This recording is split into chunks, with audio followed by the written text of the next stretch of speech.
Muy buenas tardes, un saludo muy especial en nombre de la doctora Gloria Estela López Jaramillo, presidente del Consejo Superior de la Judicatura, de los demás magistrados que integran la corporación. De igual forma, un saludo especial en nombre de nuestra directora, la doctora Marilucero Novoa Moreno, directora de la Escuela Judicial Rodrigo Lara Bonilla.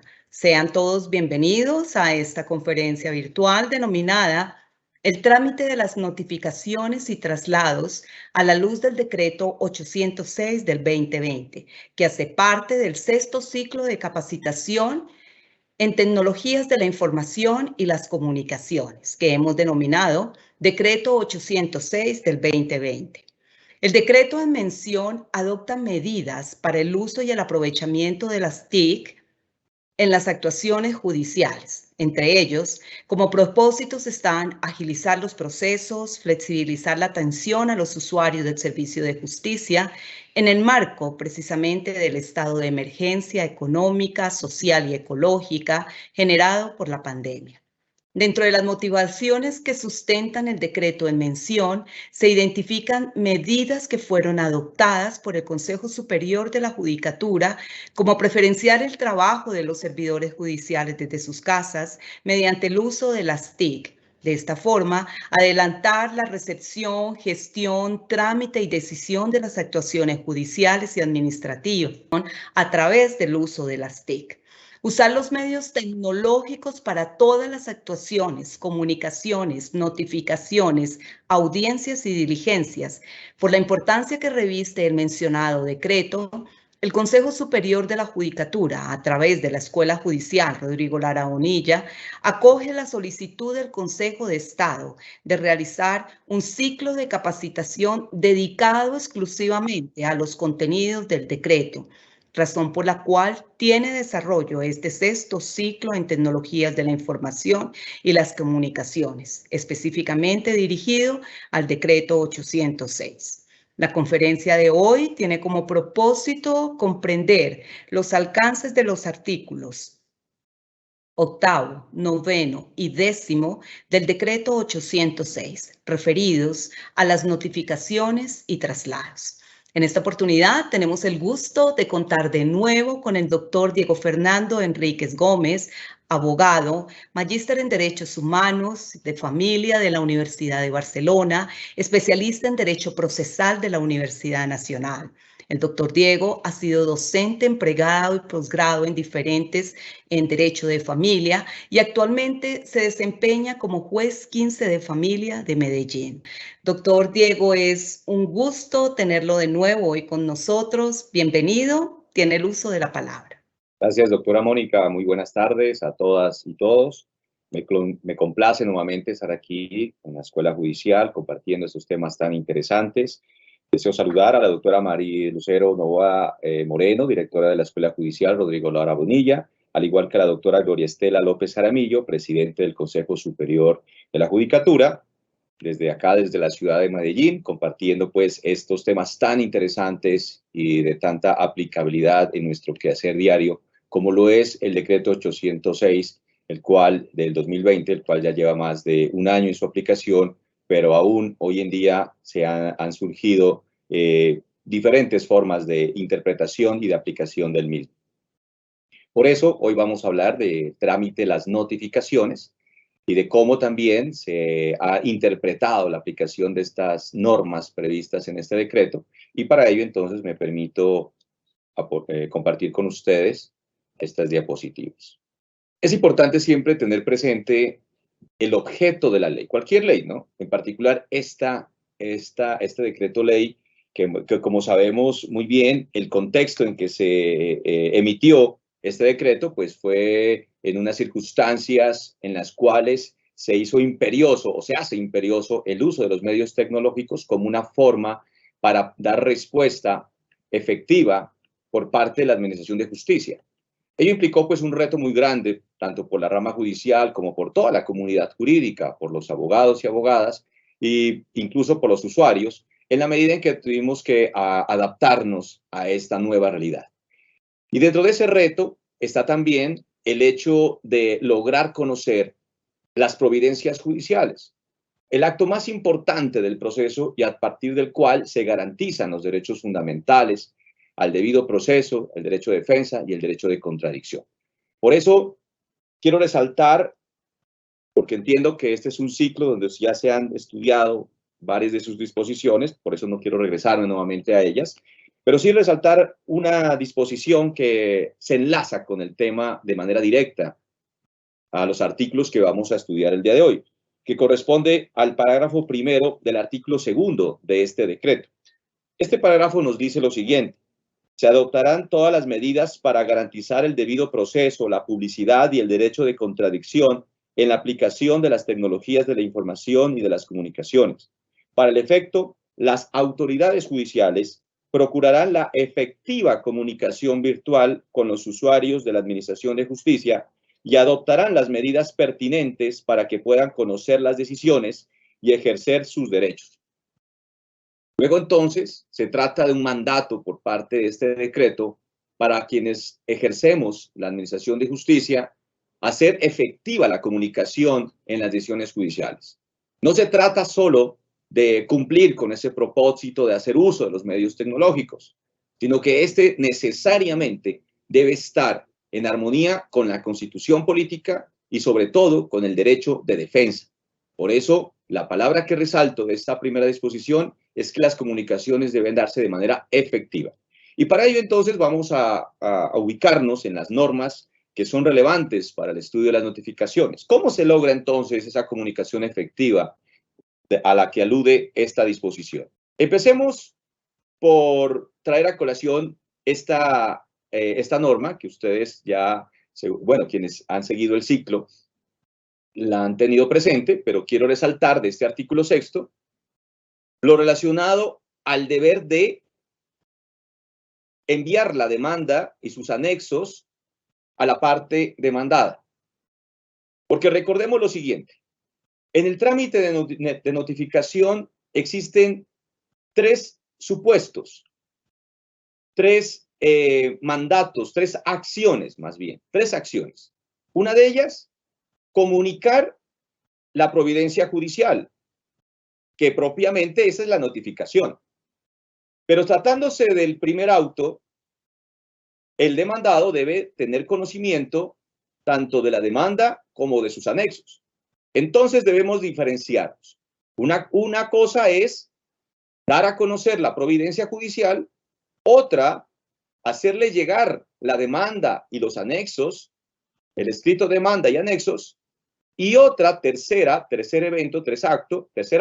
es el traslado, la ejecutoria de la providencia y el traslado de la misma. Y miren que procesalmente hay que diferenciarlos, y el decreto lo hace. Por eso tenemos que tener claridad sobre cada uno de esos tres eventos. Entrega del auto admisorio, de la demanda y anexos, y cuando inicia a contabilizarse el término de ejecutoria de la providencia, al igual que del traslado que pueda establecer la norma procesal.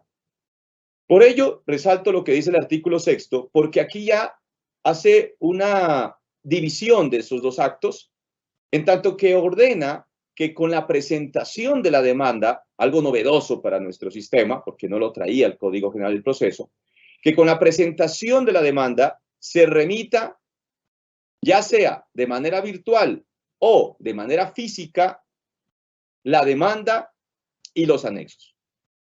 Así que, de manera simultánea, como lo dice la norma, de conocerse el canal digital, deberá remitirse tanto la demanda y los anexos, cosa que cuando el juez vaya a elaborar su estudio, vaya a proceder con la admisión de ella, el demandado ya tiene conocimiento de la existencia de ese proceso. Por supuesto, en la medida en que se conozca o ya sea el canal digital o sea la dirección física para poder remitir su demanda y sus anexos. A excepción de aquellos eventos en los cuales se va a solicitar medidas cautelares o se desconozca el lugar de donde se recibirán notificaciones el demandado. Entonces, si se va a solicitar medidas cautelares, miren que la norma habla de solicitud de las medidas cautelares, que no la prosperidad en sí de la medida cautelar. porque puede generar ese tipo de controversia, ¿no? Es decir, bueno, es que es necesario que la medida cautelar realmente prospere, que sea viable, que el juez la decrete. No, la mera solicitud, como lo dice la norma, hará posible entonces que se omita con este deber de remitir la demanda y los anexos. Entonces tenemos una primera parte establecida en la norma, que luego volveremos a ella en un cuadro que he diseñado para que lo veamos de manera gráfica. El artículo 6 entonces nos establece ese primer mandato. Y miren lo que dice el inciso segundo del artículo 6. En caso de que el demandante haya remitido copia de la demanda con todos sus anexos al demandado, al admitirse la demanda, la notificación personal, y aquí ya nos menciona el tema de la notificación. Mire, el artículo 6 ya nos habla de la notificación y nos dice, la notificación personal se limitará, quiero resaltar también esta palabra, se limitará al envío del auto admisorio al demandado. Entonces, miren que se simplifica el proceso en tema de notificaciones. Porque como ya tiene la demanda y los anexos, la norma dice, remítale el auto admisorio. En caso de inadmitirse la demanda, deberá nuevamente también remitirse el memorial que está subsanando los requisitos advertidos por el juez. Quedémonos entonces con esta idea del artículo 6 de remisión de demanda y anexos y que resalta ese deber de la parte interesada de que se logre la notificación solamente con la remisión del auto admisorio al demandado. Ahora sí, ubiquémonos en el artículo 8. Miren que cuando hablamos de notificaciones tenemos que irnos al 6. Bueno, tenemos que irnos a todo el contenido, incluso ontológico del decreto, pero particularmente artículo 6, que ya nos dice y nos habla de las notificaciones. Luego nos ubicamos en el artículo 8. Entonces, haré relación del contenido del artículo 8, luego explicaré ya en contexto estas disposiciones para que podamos tener una visión más clara del trámite de las notificaciones. El artículo 8 nos dice, las notificaciones que deban hacerse personalmente también podrán efectuarse con el envío de la providencia respectiva como mensaje de datos a la dirección electrónica o sitio que suministre el interesado en que se realice la notificación, sin necesidad del envío de previa citación o aviso físico o virtual. Los anexos que deban entregarse para un traslado se enviarán por el mismo medio. Básicamente, mire, este primer inciso del artículo 8, lo que faculta es la posibilidad de la notificación a través de un medio virtual. Por supuesto que esta disposición ya estaba prevista en los artículos 291 y 292 del Código General del Proceso, a pesar de que en estas disposiciones estaba previsto, estaba establecido que la notificación se haría a través de los correos electrónicos. Un primer comentario es establecer cuál es el medio para lograr la notificación.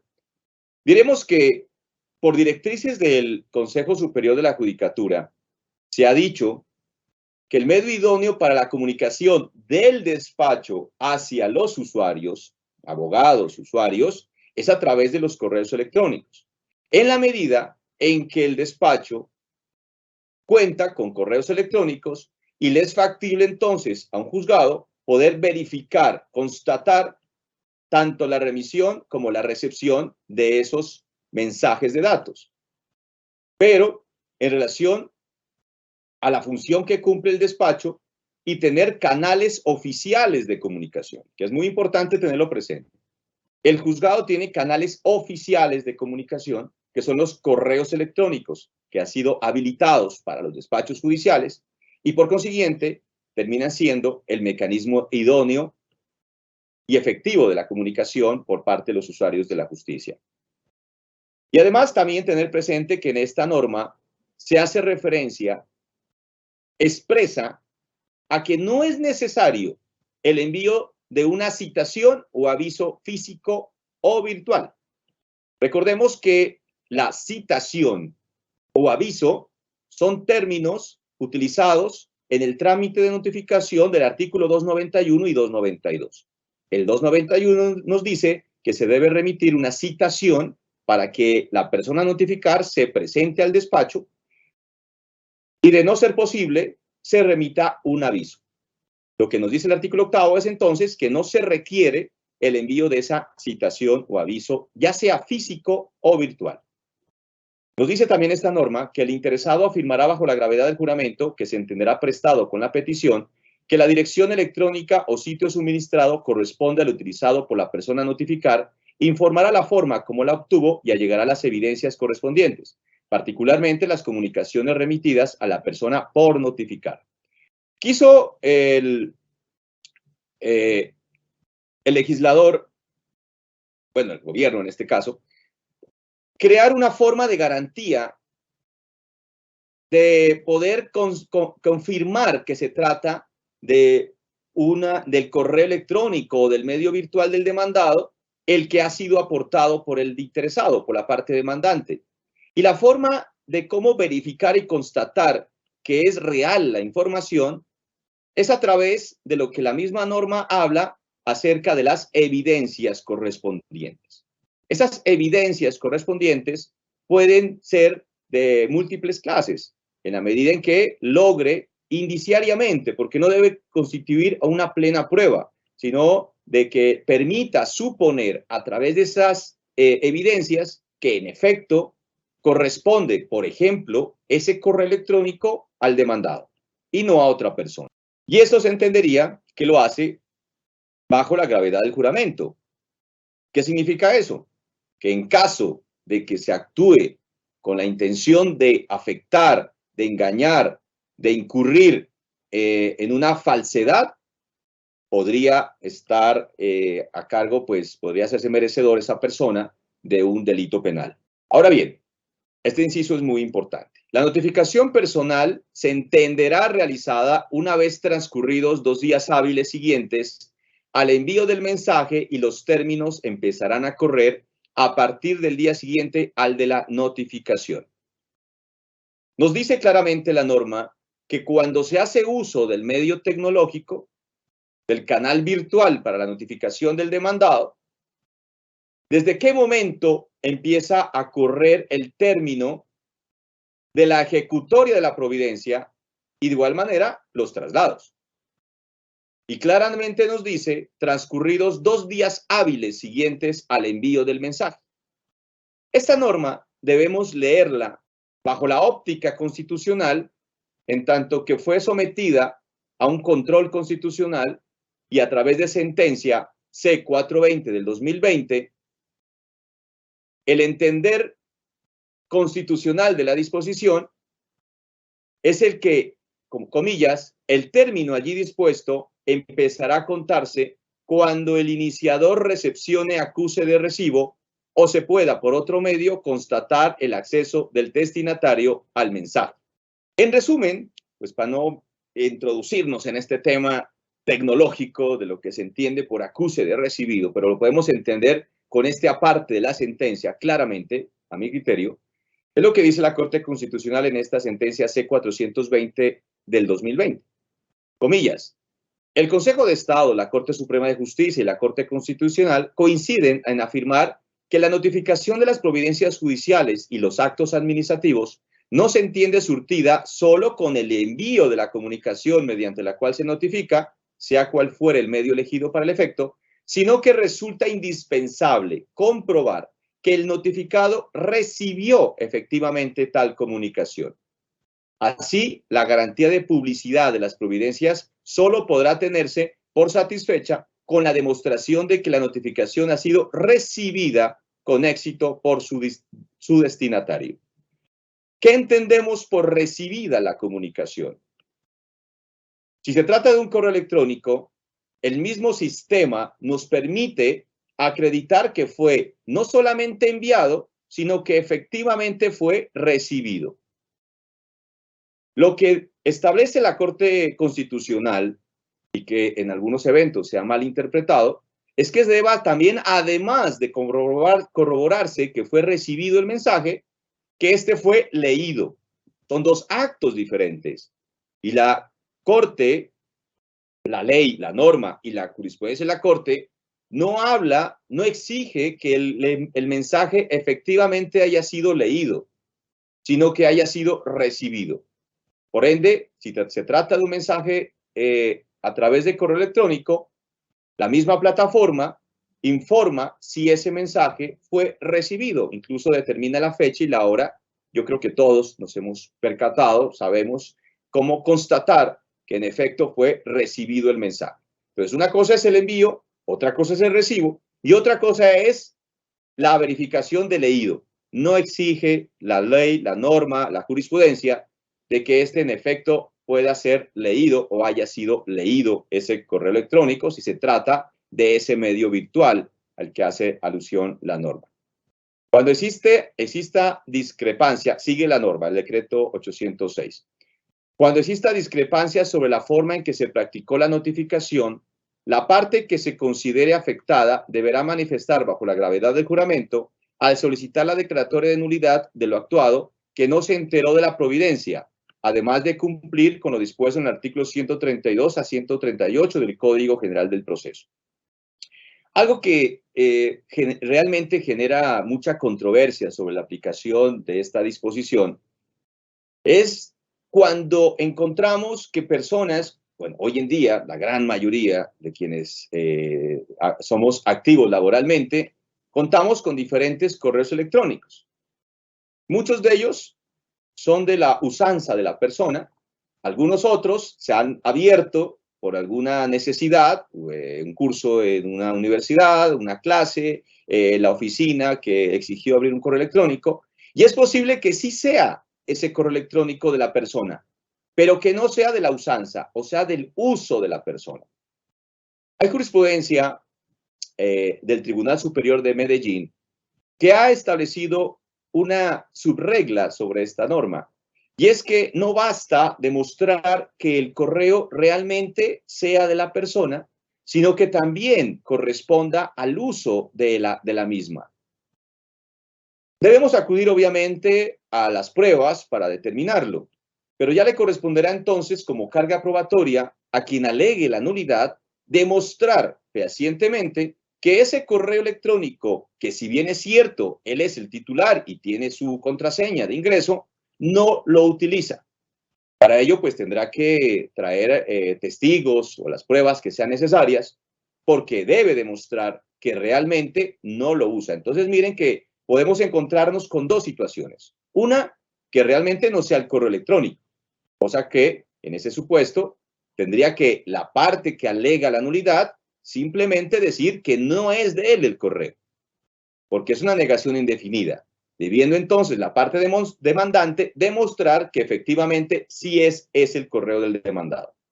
Pero si el alegato del demandado, quien alega la nulidad por indebida notificación, es que ese correo no es de su usanza, no es el que utiliza, a pesar de que es el titular, este es quien tiene la carga de la prueba de demostrar.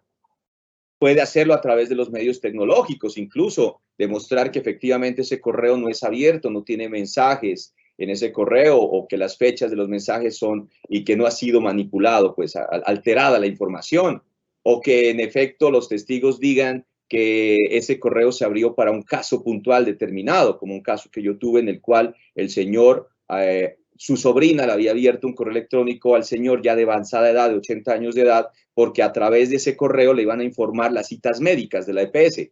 Pues la sobrina fue la que le abrió el correo, era del señor, ¿sí? Y el señor honestamente contestó y dijo, sí, ese es mi correo electrónico porque yo sé que existía, pero solamente era para las citas médicas. De hecho, es mi sobrina la que ingresa y la que está autorizada para ello, porque yo no puedo hacer uso de los medios tecnológicos. Demostrado esto por parte del señor, porque trae los testigos, entonces efectivamente podría declararse la nulidad en esos casos. También es importante tener presente lo siguiente. Mire, vámonos al Código General del Proceso. ¿Sí? Vamos a realizar un parangón allí brevemente para decir lo siguiente. El artículo 292, conocido ya por todos y todas, nos dice que la notificación por aviso establece un término para dar por notificada a una persona. Y nos dice que cuando se remite el aviso, debe informarse en el mismo aviso que la notificación se considerará surtida al finalizar el día siguiente al de la entrega del aviso en el lugar de destino. Y la regla, conforme estamos leyendo en esta diapositiva, es que al momento de remitir el aviso, este deberá ir acompañado de copia informal de la providencia que se notifica. Si bien es cierto, el decreto 806, como ya lo vimos en su artículo 8º, el artículo 6º nos dice que también no es necesario el aviso, el artículo 8º lo dice así expresamente, no es necesario el aviso ni físico ni virtual, o sea, no requiere el aviso, simplemente remita la providencia judicial. Debemos entender entonces cuándo se entiende por notificado si es que acudimos a la remisión del aviso, porque hay casos en los cuales termina siendo más garantista para la persona a notificar que sepa pues quién lo está notificando, qué juzgado, sobre qué asunto, qué radicado, y no solamente la remisión de un auto admisorio, aunque se entiende pues que este es el complemento a la demanda y anexos que le han sido remitidos previamente, pero no tiene conocimiento, por ejemplo, del despacho, o puede que no lo tenga, ¿sí? Y entonces el aviso ayuda para esa información, a pesar, vuelvo y repito, que no lo exige expresamente el decreto. Entonces podríamos tener presente estas hipótesis, las hipótesis que se pueden presentar en el trámite de las notificaciones. Mire, aquí vemos en este cuadro la hipótesis que se presenta, qué sucede con la demanda y anexos, qué sucede con el auto admisorio, cuándo se entiende notificado y cuál es el término que empieza a contarse para el traslado y ejecutoria de la providencia. Hipótesis 1. Se conoce el canal digital del demandado y no se piden medidas cautelares. Vamos a suponer entonces que se conoce el canal digital del demandado, pero no se han solicitado medidas cautelares. En este caso, se acude a las reglas exclusivas del decreto 806. ¿Sí? Porque ya estamos hablando, por ejemplo, de que se conoce el correo electrónico. En ese caso, la demanda y anexos ha debido presentarse simultáneamente y remitida al mismo canal digital del demandado. O sea, que ya el demandado, con antelación, ha recibido esa demanda y los anexos. Entonces, tenemos primer acto, ya se remitió la demanda y los anexos, el juzgado admite la demanda, por cuanto no se han pedido medidas cautelares, se exige que se debía remitir la demanda y anexos, so pena de inadmisión de la demanda. Y el auto admisorio se remite al canal digital. ¿Cuándo se tiene notificado? Tal y como lo establece el decreto 806, artículo 8º, la notificación personal se entenderá realizada una vez transcurridos 2 días hábiles siguientes al envío del mensaje. Entiéndase, como ya lo mencioné, que envío, entiéndase por el recibido del mensaje. Que cuando enviamos un correo electrónico, en la gran mayoría de los casos, verificado el envío, se verifica también el recibido. Entonces, una vez recibido, 2 días hábiles siguientes, se da un término previsto en la ley para que a partir de ese tercer día empiece el término tanto de ejecutoria como de traslado del auto admisorio o de la demanda. Del traslado de la demanda o notificación del auto admisorio. Recordemos que las notificaciones son de providencias judiciales, ¿no? No de demandas, no se notifica una demanda como tal, se notifica una providencia judicial. Primera hipótesis. Segunda hipótesis, se conoce el canal digital del demandado, pero se piden medidas cautelares. Como ya lo vimos y como lo dice claramente el decreto, no se debe remitir al demandado la demanda y anexos con la presentación de la demanda. El auto admisorio se remite junto con la demanda al canal digital del demandado conforme lo prevé el decreto 806 del año 2020. Entonces, aquí va todo el paquete, ¿sí? Se remite tanto el auto admisorio como la demanda y sus anexos. ¿Cuándo se entiende notificado? La notificación personal se entenderá realizada una vez transcurridos 2 días hábiles siguientes al envío del mensaje, ¿sí? Entonces, cuando ya se envía la demanda y los anexos, contaríamos esos dos días siguientes para darlo por notificado y por consiguiente iniciaría a contarse el término de ejecutoria y de traslados. ¿Qué sucede? Y como una tercera hipótesis, no se conoce el canal digital del demandado, pero se conoce su dirección física.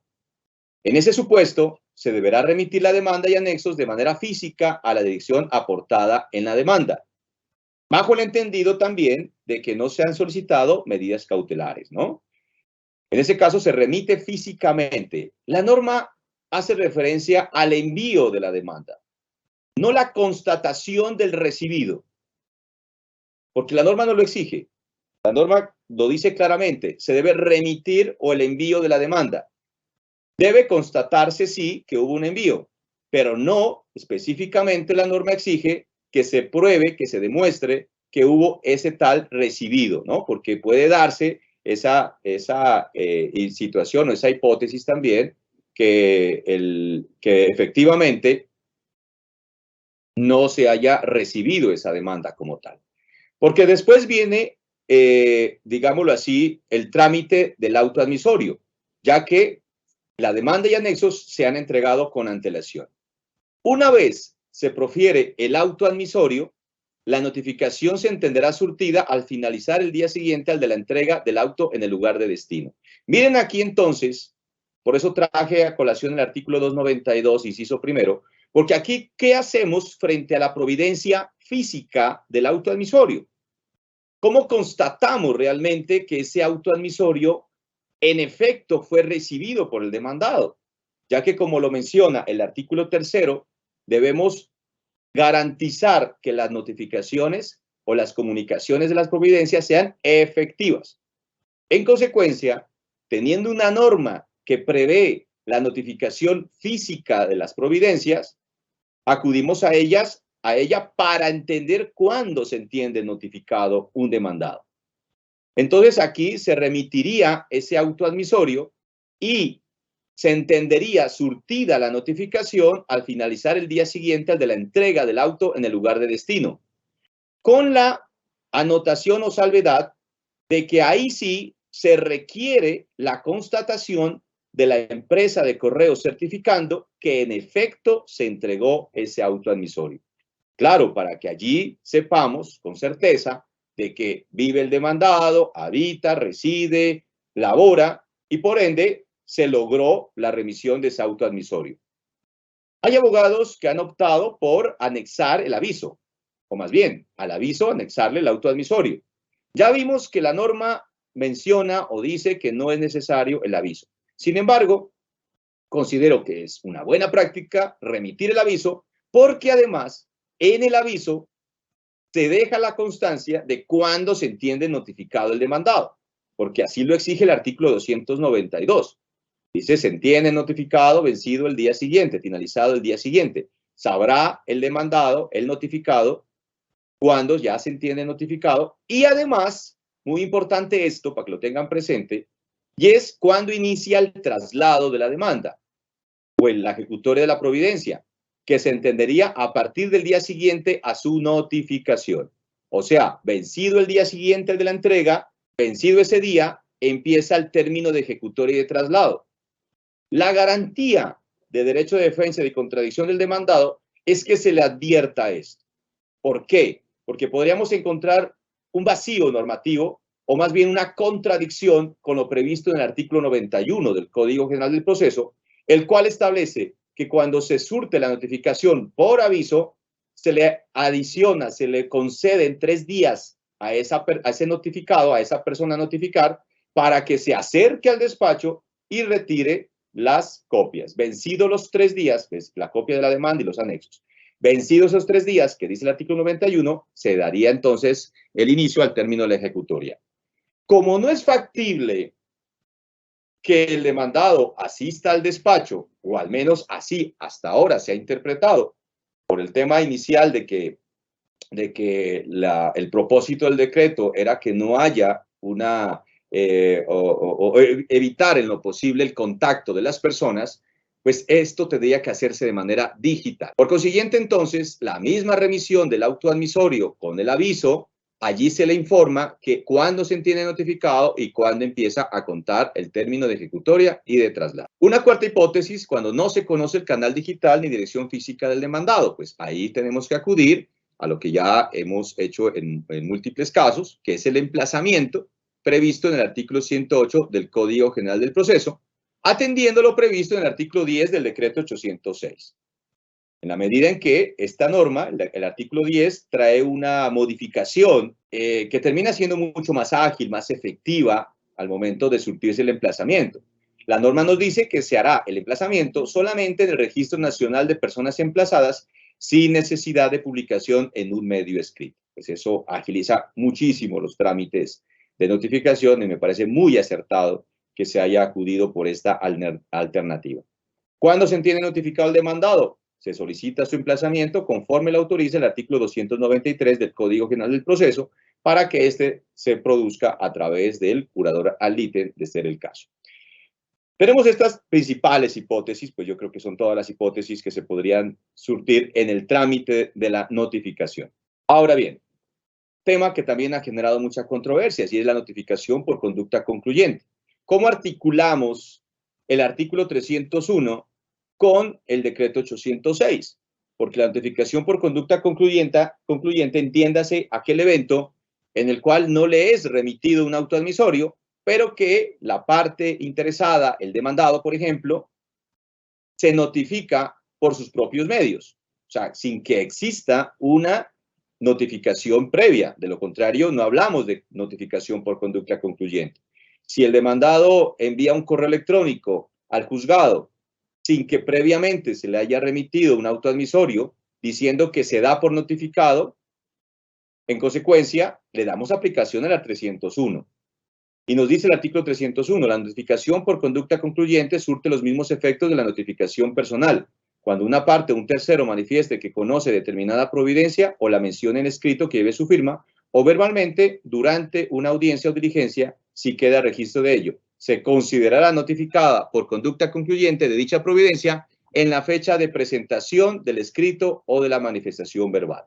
Entonces, tenemos, diferenciando también esos tres supuestos o eventos mencionados anteriormente, ¿sí? ¿Cuándo se entiende notificado entonces si se da a conocer esta información a través del medio virtual, a través del correo electrónico? Pues al momento de presentación del memorial al correo electrónico del juzgado.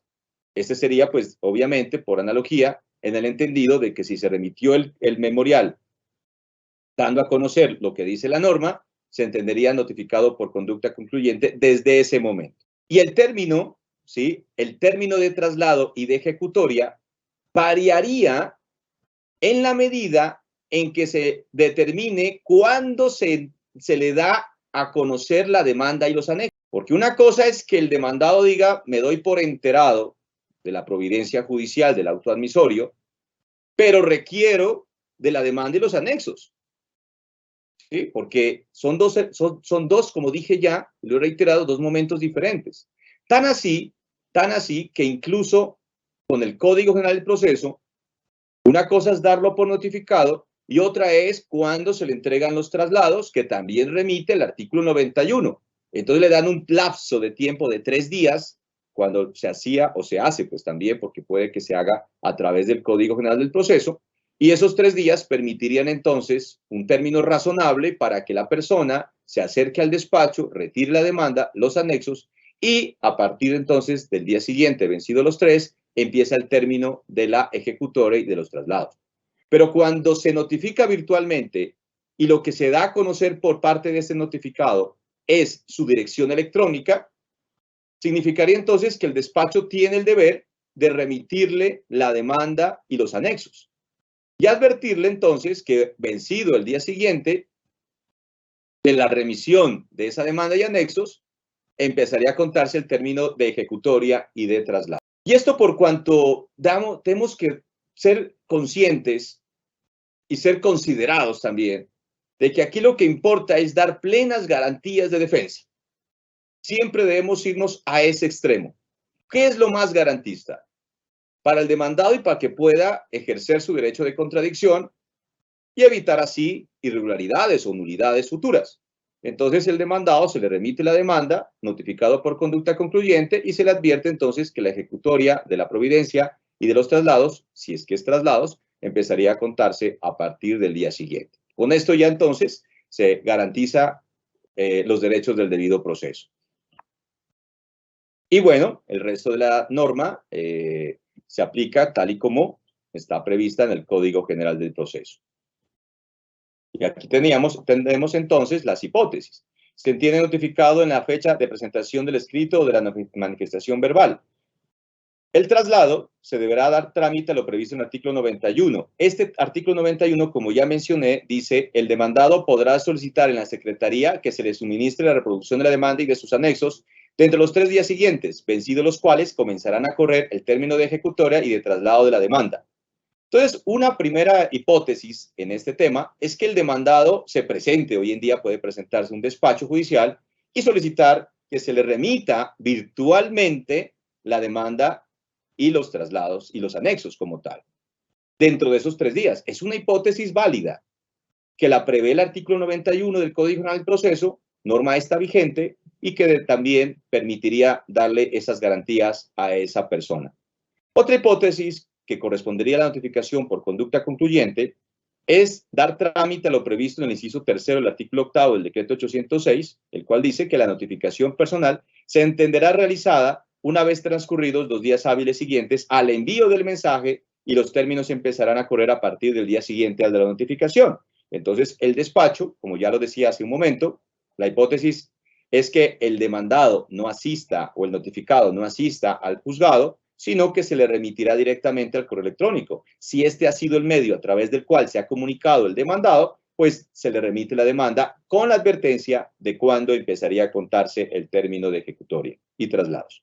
Y cuando se notifica al demandado con apoderado judicial por conducta concluyente a través de correo electrónico, artículo 301 del Código General del Proceso. Si se trata de auto admisorio, en el mismo auto que le reconoce personería, se deberá remitir la providencia, la demanda y sus anexos. Por cuanto, como lo establece el artículo 301, se entiende la notificación a través del apoderado judicial cuando se le reconoce personería jurídica. Pero es factible que se requiera la remisión de la demanda y anexos. En ese caso, entonces, si estamos ante el auto admisorio de la demanda y no se ha remitido la demanda y anexos, en ese caso, entonces, se tendrá que remitirle al correo electrónico la demanda y sus anexos para efectos de empezar a contar el término de ejecutoria. ¿Cuándo se entiende notificado? Se tiene por notificado el día en que se notifique en estados electrónicos el auto que le reconoce personería al abogado, a menos que la notificación se haya surtido con anterioridad. Así lo dice pues el 301. Y el término de traslado empieza a contarse a partir del día siguiente a su notificación.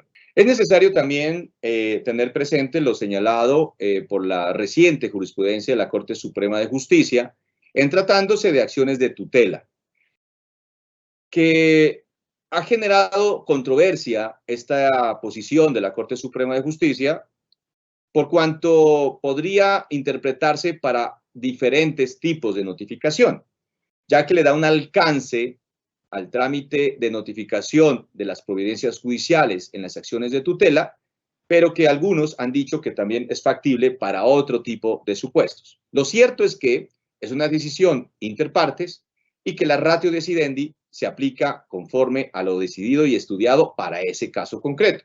Y para ese caso concreto hablamos, primero, que se trata de una acción de tutela. Y segundo, hace referencia esta providencia judicial al hecho de decir que la notificación de las providencias judiciales en el trámite de acción de tutela deberá aplicarse lo señalado en el artículo octavo del decreto 806. Esto es, que cuando se notifica la providencia judicial por correo electrónico en una acción de tutela, cualquiera de las providencias, la admisión o la sentencia o una notificación cualquiera, deberá entonces vencerse esos 2 días siguientes que establece el artículo octavo, para los cuales, vencidos los mismos, empezaría a contarse el término de la impugnación si se trata de la sentencia como tal. Miren lo que dice esta parte de la sentencia. Ante este panorama, al haberse enviado el mensaje de correo electrónico para la notificación de la sentencia de tutela el viernes 30 de julio del presente año, en aplicación a lo establecido en el artículo octavo de la comentada normativa, el enteramiento se entiende surtido 2 días después, es decir, transcurridos los días lunes 2 y martes 3, por lo que el término para impugnar aconteció los días miércoles 4, jueves 5 y viernes 6 de agosto, siendo en consecuencia oportuna la réplica presentada por la accionante el segundo de esos días, es decir, el 5 de agosto actual.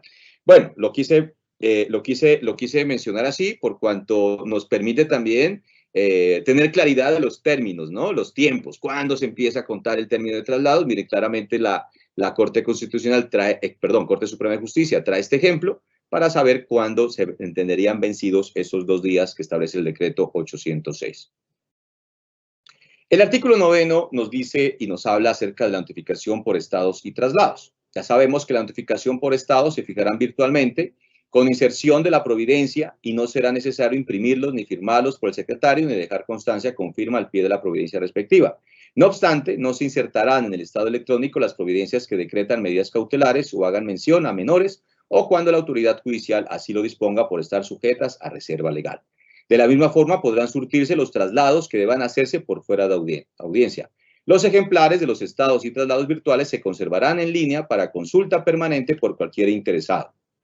Tema que ha generado dudas o controversias es cuando no se encuentra la providencia en el micrositio y hay dificultad en tema de poder conocer la providencia.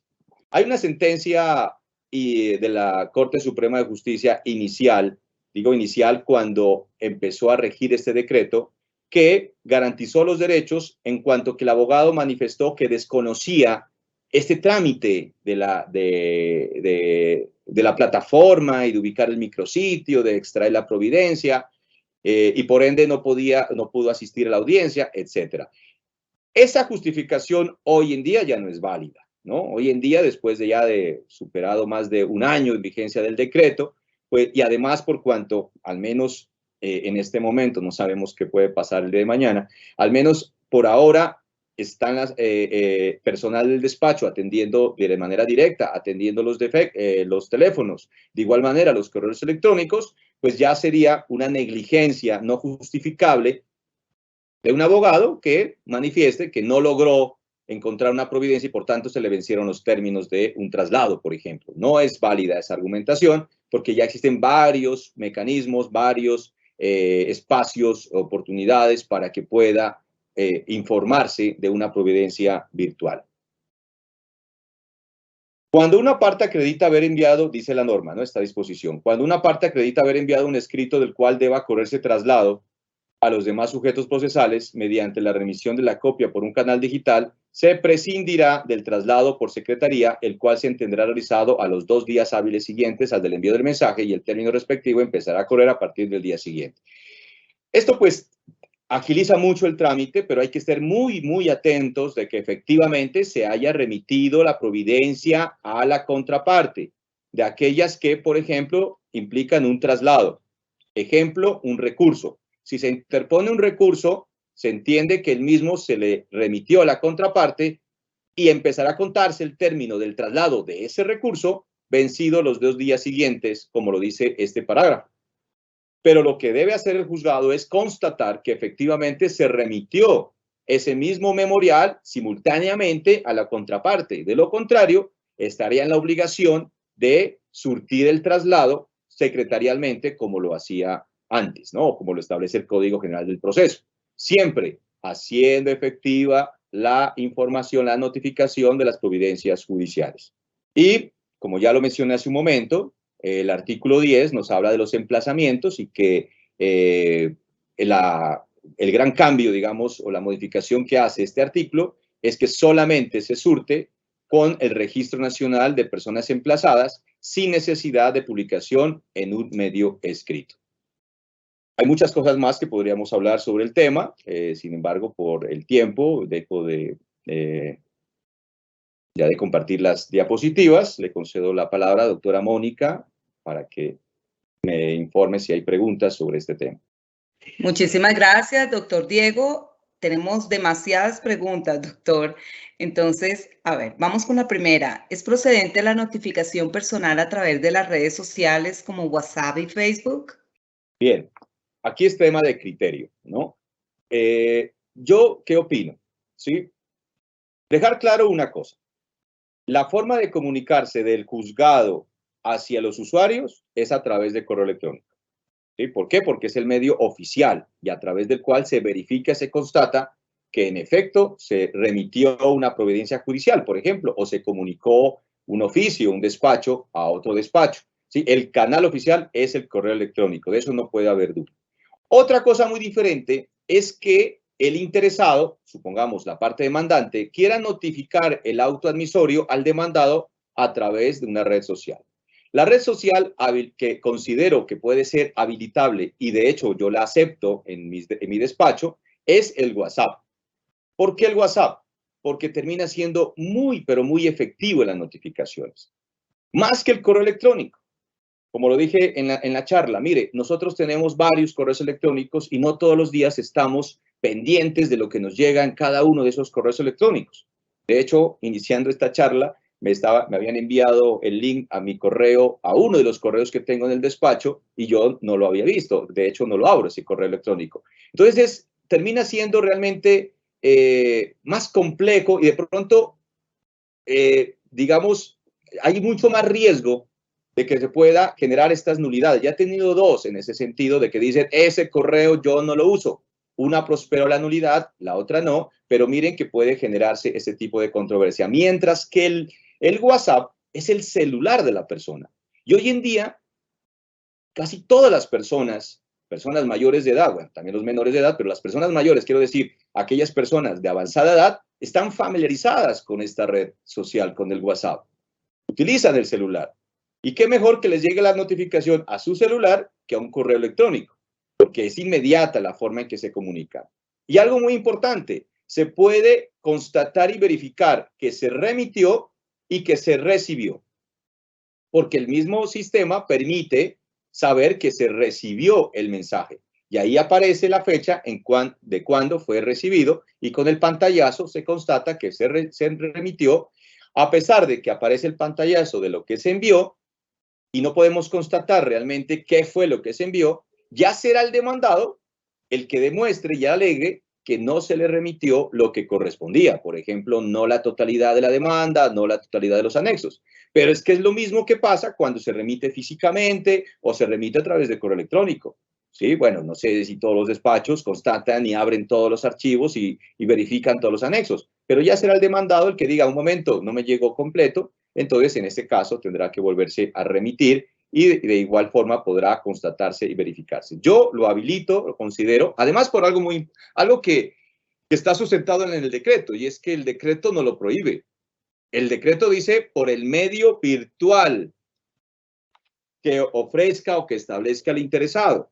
O sea, no establece expresamente el correo electrónico, o sea que la parte interesada tiene sustento legal de hacerlo a través, en este caso, del WhatsApp. ¿Por qué yo digo que el Facebook o Instagram no? Porque esto también termina siendo pues una forma de no saber si utiliza o no una red social, mientras que el WhatsApp es directamente con el número telefónico. Es diferente, ¿no? Es diferente. Entonces yo considero que sí es válido, pero ya es un tema también de criterio. Hay quienes, conozco colegas jueces que no lo aceptan y dicen que siempre deberá ser a través del correo electrónico porque es la forma en que pueden constatar qué fue lo que se remitió. Yo personalmente considero que es una carga, es un alegato que debe hacerlo quien recibe, decir que no recibió lo que se le había enviado. Es un tema probatorio. Doctor, ¿se puede efectuar una notificación a la dirección de domicilio físico del demandado en los términos del artículo 8 del decreto 806 o este solo aplica para notificaciones realizadas por medio electrónico? Es una pregunta que se repite mucho, doctor, acá en el chat. ¿Qué es lo que se remite? Lo que pasa es lo siguiente, miren, como lo explicaba en la charla, si ya hemos remitido la demanda y anexos, porque debemos hacerlo, a menos que se haya solicitado medidas cautelares, se entiende que el demandado ya tiene en sus manos la demanda y los anexos, ¿no? ¿Y qué es lo que le falta? Un auto admisorio. La norma expresamente dice que puede ser físico o virtual, ¿sí? La norma expresamente habla de la remisión física o virtual. Sea lo uno o sea lo otro, el hecho es que se cumpla con el requisito de la remisión y que éste haya sido recibido. Entonces, si opta la parte demandante por remitir físicamente el auto admisorio y que no al correo electrónico, no considero que haya una irregularidad, porque la finalidad se ha cumplido. Se cumple en la medida en que la empresa de correo certificada acredite que se entregó ese documento al demandado. pues termina siendo también la misma forma en que podemos garantizarlo o corroborarlo a través del correo electrónico si es que lo envía virtualmente. La pregunta sería si es factible entregarlo físicamente, porque virtualmente sabemos que así lo prevé la norma. Claro está también, pues que, digamos, esta alternativa, que repito, no la prohíbe la ley, además la norma dice podrá efectuarse, el artículo 8 lo dice en esos términos, ¿sí? La notificación que deban hacerse personalmente también podrán efectuarse, lo dice deberán, o sea, no lo restringe, lo limita a esa forma de notificación. El hecho es que se cumpla la finalidad, que se entere de la providencia. ¿Cómo? ¿Y cómo se acredita? Medio virtual, medio físico, perfectamente es viable. Ahora, lo que sí es recomendable es que la misma norma dice, en su artículo 3, el deber de hacer uso de los medios tecnológicos. Entonces, si se conoce el medio tecnológico, se sabe el correo electrónico, por ejemplo, se conoce el WhatsApp, pues hágalo por ese medio. Y de esa manera cumple con lo que dice el decreto. La idea es que haya agilidad también en el trámite procesal, ¿no? Es una forma de agilidad del trámite procesal. Pero no veo yo por qué sería inválido si la norma también lo prevé, que podrá efectuarse a través de otros medios, diríamos que a través de la remisión física. Siguiente pregunta, doctor. El emplazamiento en muerte presunta y declaración de ausencia y otros ordenados en el Código Civil, ¿se acude al trámite previsto en la norma civil o lo previsto en el decreto? Estas normas son especiales para el emplazamiento y debe surtirse lo que dice allí para el trámite, por ejemplo, de la publicación de los edictos de la muerte presunta, que el Código Civil establece una fórmula de notificación diferente en cuanto a los emplazamientos. No podemos confundirlas. Estas son especiales, mientras que la del decreto 806 es la general, o sea, aquellas similares a las que acudíamos con el Código General del Proceso, porque remite a esa norma, ¿no? A la del 108. Entonces, ¿cuáles son las que acudíamos al 108? Las mismas aplicaremos entonces la del decreto 806. Si, por ejemplo, estas especiales, por ejemplo, la de la muerte por desaparecimiento, no acudimos al 108, pues no le es aplicable el artículo 10 del decreto 806. Doctor Diego, siguiente pregunta. ¿Qué evidencias son suficientes para dar por satisfecho el requisito previsto en el artículo 8? La norma no lo establece, ¿no? No nos dice cuáles son realmente, pero hablar de evidencias, entenderíamos técnicamente hablando que se trata de pruebas al menos sumarias, ¿no? Aquellas que generen un indicio, así no sean controvertidas aún, de que efectivamente ese es el correo del demandado y no otro, ¿sí? Al menos en la parte demandante debe probar que sí es el titular de esa cuenta electrónica el demandado. Eso es lo que debe al menos dársele el indicio en la demanda, ¿no? No una plena prueba, porque pues no tenemos que traer a la contraparte para efectos de verificarla, pero el indicio o este tipo de pruebas es, por ejemplo, los pantallazos de los correos electrónicos previos o el correo que se mencionó en un título, en un contrato, donde la misma parte interesada allí lo estableció, ¿sí? Entonces, serían ese tipo de pruebas que permiten suponer que efectivamente ese es el correo del demandado y no otro. Doctor, ¿es válida la notificación al correo institucional en caso de ser empleado público? Digamos que la norma tampoco lo excluye, ¿no? Es el correo electrónico, el mecanismo a través del cual se le notifica una providencia a una persona. Digamos que el correo institucional, ¿sí? Podría ser el equivalente al lugar de trabajo. Si la norma procesal, el Código General del Proceso dice que se puede remitir la providencia al lugar de residencia, al lugar de trabajo, al lugar donde permanece la persona, ¿sí? Y si ese es el lugar de trabajo, pues se tiene válida la notificación física de esa providencia. Pues considero que por la misma lógica, el correo institucional podría ser válido para decir que esta persona se puede dar a entender a través de ese medio. Pero no es tanto, digamos, el que sea institucional o el que sea de la empresa o el que sea directamente el personal. Es que se use el correo electrónico. El tribunal, como les digo, en esa providencia hace referencia a la usanza del correo electrónico. Entonces usted está haciendo uso de ese correo, de lo contrario, pruebe de que no lo hace. Es carga probatoria entonces de la parte demandada decir, sí, ese es mi correo institucional, pero yo por ese medio solamente me comunican ciertos actos y no tengo por qué enterarme de otras providencias. Pruébelo, ¿sí? Pruébelo.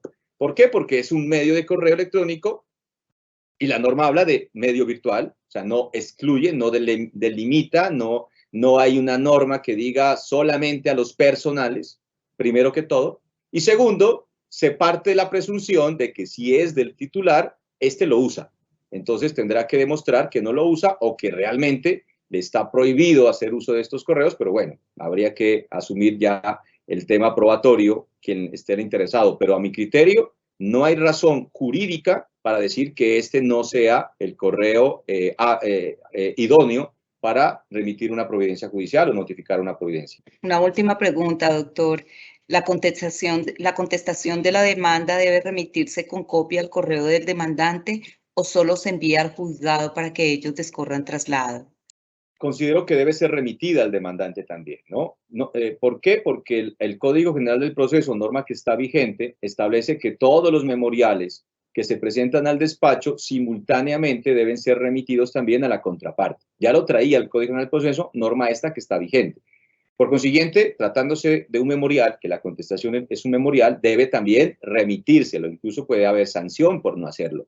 Entonces, como está vigente esta disposición, se remite la contestación y, de hecho, una vez remitida, podría empezar a darle aplicabilidad al artículo 10º sobre el traslado, porque si esta remisión del memorial da lugar a que inicie el traslado, pues este es porque se le correría el traslado a la parte demandante de la contestación, entonces se parecería a contarse el traslado. Pero sí es un deber.